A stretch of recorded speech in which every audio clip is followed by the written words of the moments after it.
Welcome to Level 3 Conditioning for Dancers. These preparatory exercises are designed to take approximately 10 minutes and focus on strengthening the front, side, and back of the core, articulating thoughtfully through the spine, and learning to move the limbs against a strong and stable trunk. We also want to make sure that the foot and ankle complex is properly warmed up. Keep in mind that you can pull forward exercises from previous levels of conditioning, although it will increase the amount of time it takes to complete the exercise series. Let us begin with hundreds preparation. Dancers should be in the hook line position, and they will lift their arms 2 inches from the floor while reaching their fingertips towards their feet. Dancers will exhale, nod the chin towards the sternum, and roll their head, neck, and shoulders off the mat for a count of 4.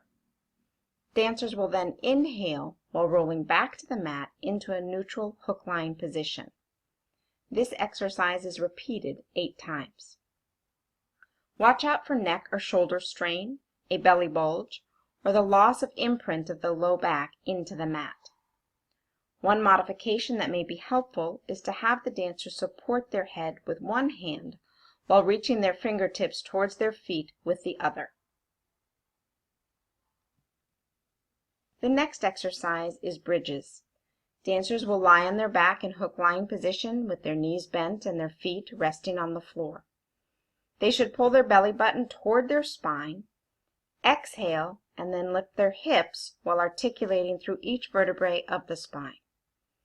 They will inhale at the top of this exercise and then exhale before returning to the starting position, again articulating through the spine. This exercise is repeated 8 times. Dancers should watch out for rib flare, strain in the neck or shoulders, or loss of parallel position of the hips, knees, and ankles. If dancers are having difficulty completing this exercise with proper technique, they should decrease their range of motion and not lift their hips as high. The next exercise in the series is the side lying clamshell. Dancers will lie on their sides with their knees bent, their hips stacked, and their abdominal muscles drawn in. Keep their heels touching and lift the top knee towards the ceiling without moving the spine or rocking the pelvis forward or back. Dancers should limit the range of motion of the top knee so that the hips remain stacked.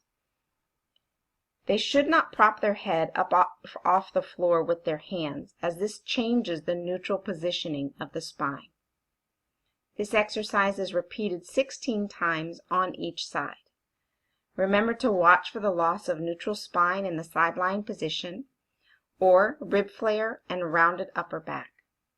Want to make sure that the pelvis remains stable throughout this exercise. 2 modifications that may be helpful is to decrease the range of motion of the knee or lie with the spine and pelvis against the wall to ensure proper alignment and stability. The next exercise is the lateral plank series. Dancers will lie on their side with their knees bent and their belly drawn towards their spine while maintaining a neutral position.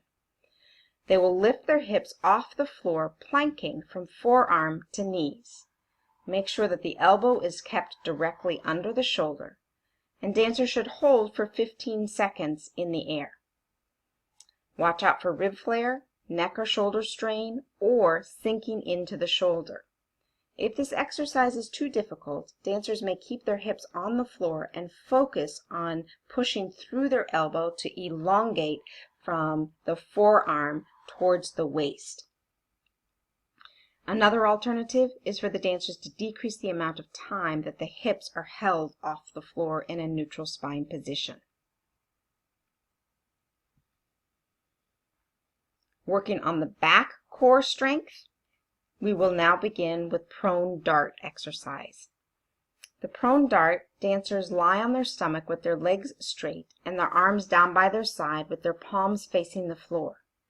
Dancers should draw their belly towards their spine and engage their glutes, elongating the lower back.